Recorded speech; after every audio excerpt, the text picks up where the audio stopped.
Thank you very much, David, for making time to talk to us today. I'd like to begin just by asking you about what drew you in to global ophthalmology, and in particular, the training and education of prospective trainees on a worldwide basis. Well, I have so many connections to eye care and ophthalmology, mainly because I was CEO of Allergan for 17 years until 2015. And in parallel, even when I joke when I was on the dark side of industry, I was actually involved in many of the global eye care charities, whether it be part of the foundation of the American Academy of Ophthalmology. There was also the Pan American Ophthalmological Foundation, and what used to be known as the International Council of Ophthalmology's foundation, which we have actually recreated into a new organization very recently, at the beginning of 2021. And this new one is called the Ophthalmology Foundation, where I happen to be the president. Now, as you can tell from maybe some of those dates, I've been involved in the charitable side for over 20 years. And I think the third piece is I was very fortunate to have done rather well as an industrialist, as a businessman. And so now it's time to give back. And of course, I'm uniquely positioned because I understand the world. I've lived in 10 countries. I've worked in 7 in all continents except Latin America, but I do speak Spanish. So I feel very close and I really understand the need. Thanks. I mean, clearly there is a family connection. Your brother's a consultant ophthalmologist who I know well. And I know that you're very much focused on specific regions of the world. Could you just give us an idea of which parts of the world you think we should be focusing on in terms of training and education in ophthalmology? Yeah, well, first of all, on education, I omitted to say that I really believe that industry can train ophthalmologists appropriately. But of course, many countries have access to lower resources. And so when you look at the list online of where really the David and Pyott Molly Foundation scholarships are available, the common denominator is low and middle income countries. And we started that a number of years ago with Edinburgh. It worked really well. And my wife and I have a particular focus now on where we see the greatest need of all, and that's in sub-Saharan Africa. And so we created another 6 scholarships purely focused on what's known as the COEXA countries. These are the countries of Central, Eastern, and Southern Africa. And I'm sure we'll talk a bit more about them during our conversation. Mm-hmm. Thanks, David. And in just to continue that theme, if you were to give a message to a potential applicant from one of the COEXA countries who is interested in CHM and in particular your scholarships, what message would you give them? Well, I think this is a wonderful opportunity to take part in a course that is really flexible. We've seen from many comments and testimonials of your predecessors, assuming you apply, that they were able to continue their normal work. What was even more impressive, some of the ladies actually continued, full family roles, rearing children, doing their job, and also pursuing the CHM altogether. Now, that being said, of course, it's not easy. You need to dedicate, I think it's 10 to 15 hours per week. But of course, within your normal work cycle, you can modulate that. There'll be periods where you have little time available and you'll be falling behind a bit. But then there's other times you can really accelerate. And what we've heard from really all students is the availability of materials to study 24 hours, 7 days a week. Of course, that is ultimate customization. Now, for tutoring and counseling, obviously, you're going to have to make yourself available during, I'll call it somewhat normal work hours on a European time zone. But depending where you are in the world, you can adapt. That's normal. We all do work on the world time clock these days. And I think beyond just doing the course, what we hear is the ability not only to learn from the faculty in Edinburgh, but also a great opportunity to learn from one another. I was particularly struck by stories saying, well, I learned some great things from North America, but I also learned great things from colleagues, if you were to happen to be in Africa, from my colleagues in East Asia or my colleagues in the Andean countries in Latin America. So peer-to-peer is very important.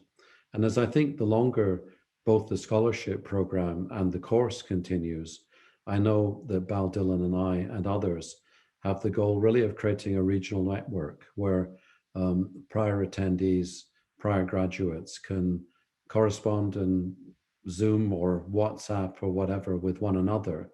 And at COEXA, as an example, we want to create a regional network. And this would apply to, let's call it the Indian subcontinent or Latin America. So I see really great opportunities to further improve in future. Absolutely, and that continuity, I think, is really key in terms of sustainability and looking to the future. David, what are your hopes and aspirations, notwithstanding the current crises in the world, COVID-19 and the new post-COVID world? What do you see as being the real opportunity here for trainees interested in this course and your scholarships especially?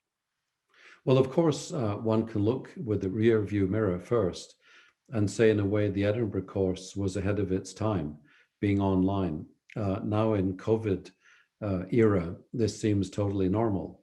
So I think, those who were ahead of their times, and a good example would be Orbis with CyberSight, where they have really proctored surgical sessions from one country that might be in Latin America or in the Indian subcontinent with colleagues assisting that particular case in the United States or in Scotland or in Germany or wherever.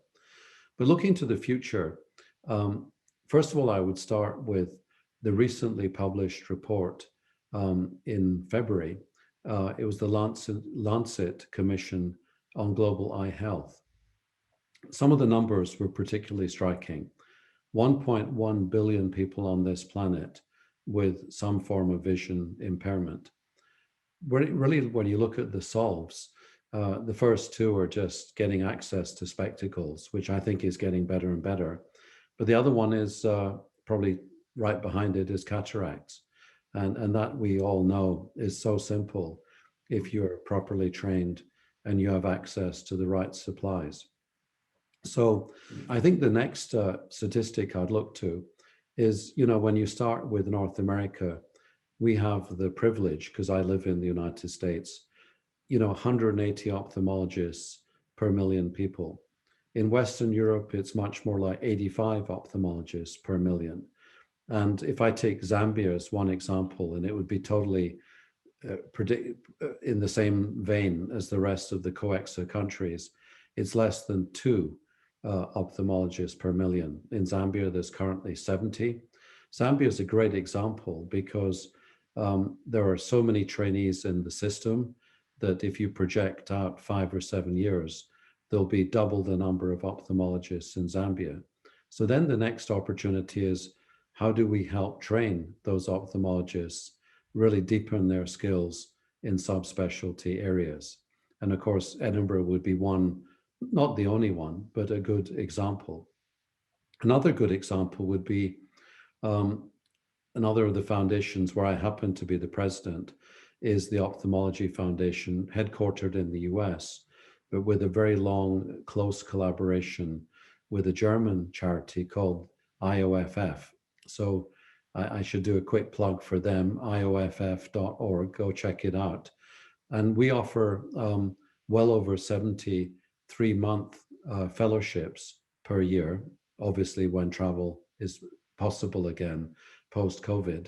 And most of those fellowships, you actually travel, unlike this program, to typically the UK, to Germany, to the United States, but then many other countries in Europe, and also say Australia would be a good example. So that's a different kind of training where you actually attend in person 3 months at really one of the best institutions in the world. So what really heartens me about the future of ophthalmology is different organizations doing different work, but time and time again, I see the overlaps. And of course, we can very much, each of these organizations, focus on our own thing and also pass off to each other to help each other and further build this network of training and education for those that really need it, particularly in the low and middle income countries. Thanks. And on that optimistic note, I would like to thank you for your time, for the work, the tireless work that you've been doing over the years with the David and Molly Foundation, the support you've given to generations of trainees of ophthalmologists, and for all the work and the many, many projects that you have really generously supported, both here at the University of Edinburgh and globally. And so on behalf of all ophthalmologists on a worldwide basis, thank you very much. It's been our pleasure, and it's really wonderful to see some of the former scholarship awardees doing so well. There was an example of a young Brazilian ophthalmologist who won a very prestigious award called the Sir Arthur Conan Doyle. For those of you from foreign countries, you may not have heard of him. He was a writer in Edinburgh, but he invented Sherlock Holmes. So clearly, our former students are the best of the best. And I think that's what the Edinburgh course is all about. So it really is a great pleasure working with you. Oh, and likewise, David, thank you very much. Thank you.